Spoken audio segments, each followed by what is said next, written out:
Hello everyone, my name is Candy B. Tinapay, and I will be your presenter for today's topic, Philippine Disaster Risk Reduction and Management Act of 2010, or also known as RA 10121. Before we proceed to our topic, let me share with you a little quote by Mark A. Carter. Even in the darkest of disasters, God's people can still shine the light of hope. This quote highlights that even in tough times, faith can help us find hope and support each other. It reminds us that love and community can shine through darkness, leading us to a better tomorrow. RA 10121 was approved on May 27, 2010 by former President Gloria Macapagal Arroyo. This law emphasizes the need for a comprehensive approach to disaster risk reduction and management, focusing on both the hazards we face and the potential consequences of disasters. The Act aims to enhance countries' resilience to disasters by promoting proactive measures and encouraging community participation.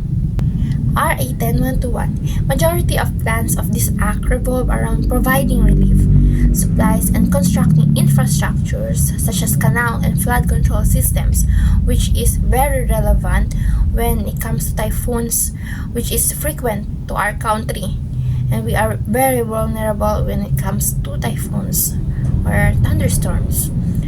Implementing effective DRRM practices in their respective areas. Under RA 10121, local government units or LGUs are mandated to develop their own disaster risk reduction and management plans. These ensure that communities can tailor their strategies to address specific hazards they may encounter, such as typhoons, earthquakes, and floods. Now, let's go to the framework. The DRRM Act provides a responsive and proactive manner of addressing disaster through a framework that prioritizes on community level, DRRM focusing on the most vulnerable sectors of our community. This means that strategies and interventions are designed to address the needs of community who are often at higher risk during disasters. By focusing on these vulnerable sectors, DRRM initiatives aim to enhance their resilience and ensure they receive the support and the resources needed to prepare, respond, and recover from disasters. This approach recognizes that local knowledge and the participation of LGUs and the community are vital in developing effective strategies and plans that will ultimately lead to safer and more resilient communities. For the second framework of the DRRM, it recognizes the important role and strengthens capacities of local communities. By strengthening the capacities of these communities, it will empower them to take an active role in preparing, responding, and recovering from disasters. When local communities are equipped with the necessary skills, resources, and knowledge, they can better identify risks, implement effective response strategies, and support one another during crises. This not only enhances their resilience when faced with disasters, but also fosters a sense of responsibility in disaster management efforts.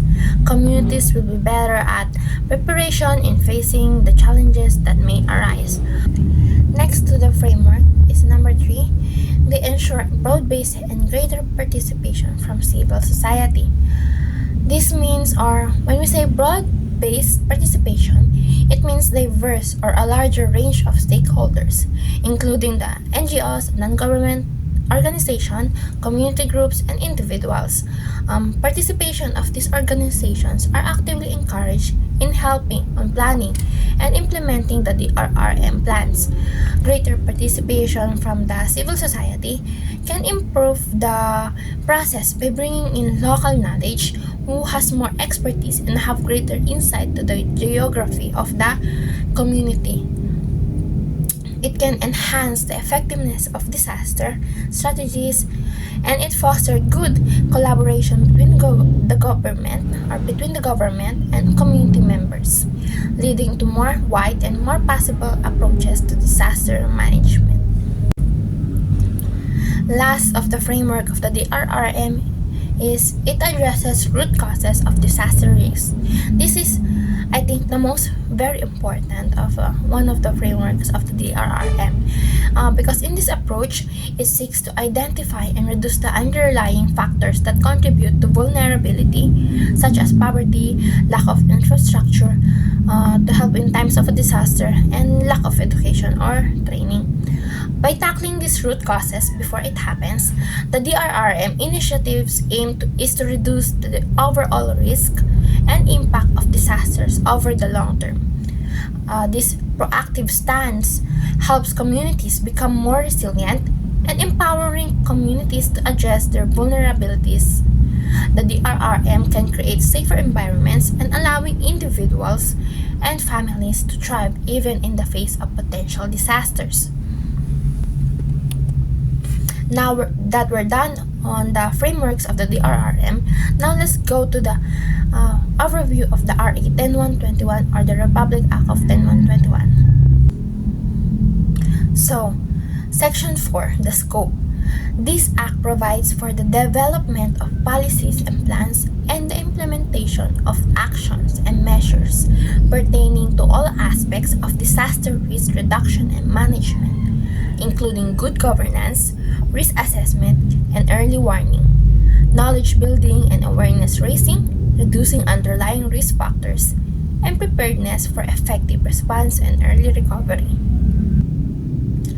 This act mandates that disaster risk reduction be integrated into local and national development plans, ensuring that all sectors consider potential risks in their planning processes.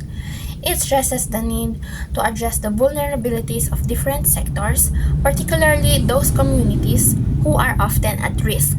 In this section, there is also an emphasis on strengthening the capacities of RLGUs and the community to prepare for and respond to disaster effectively. Next of the overview of the RA 10121 is Section 5, National Disaster Risk Reduction and Management Council. The present National Disaster Coordinating Council, or NDCC, shall henceforth be known as the National Disaster Risk Reduction and Management Council, hereinafter referred to as the NDRRMC, or the National Council. So, the Section 5 of RA 10121 is it focuses on the key principles and priorities of disaster risk reduction and management. This section emphasizes on proactive approach to managing disaster risk. This change shows a shift from merely coordinating disaster response to a more comprehensive approach that emphasizes disaster risk reduction and management. It establishes also that disaster risk reduction should be a priority in all government planning and operations, ensuring that strategies are developed to minimize risks before disasters occur. The NDRRMC is tasked with developing strategies for risk reduction, preparedness, and recovery. It also serves as the primary body responsible for overseeing the implementation of DRRM policies and ensuring collaboration among various government agencies.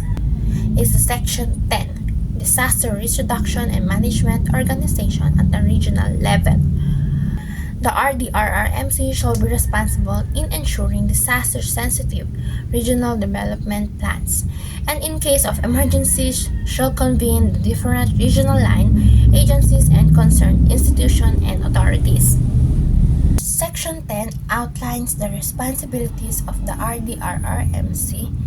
It emphasizes the importance of combining disaster sensitivity of the people into regional development plans and ensuring preparedness in the event of emergencies. The RDRRMC is also tasked with ensuring that regional development plans take into account the potential disaster risk. Also, in times of emergencies, the RDRRMC is responsible for calling various regional line agencies and relevant institutions. Now, let's go to the Section 12 of the local disaster risk reduction and management office. There shall be established an LDRRMO in every province, city, and municipality, and a barangay disaster risk reduction and management committee in every barangay. This act is ensuring that every level of local government is equipped to address disaster risks specific to their areas. By having BDRRMCs, the law ensures that disaster management starts at the middle class level. The barangays engage the local communities directly, allowing residents to participate in identifying risks and developing detailed strategies. Now, let's go to Section 27, Sunset Review. Within 5 years after the effectivity of this act, or as the need arises, the Congressional Oversight Committee shall conduct a sunset review. So, this review process is essential for assessing the implementation and effectiveness of the Disaster Risk Reduction and Management Act. The Sunset Review allows lawmakers to evaluate how well the provisions of RA 10121 have been implemented, determining whether the goals of disaster risk reduction and management are being met. So, that's the last part of our discussion, and now let's go to the references.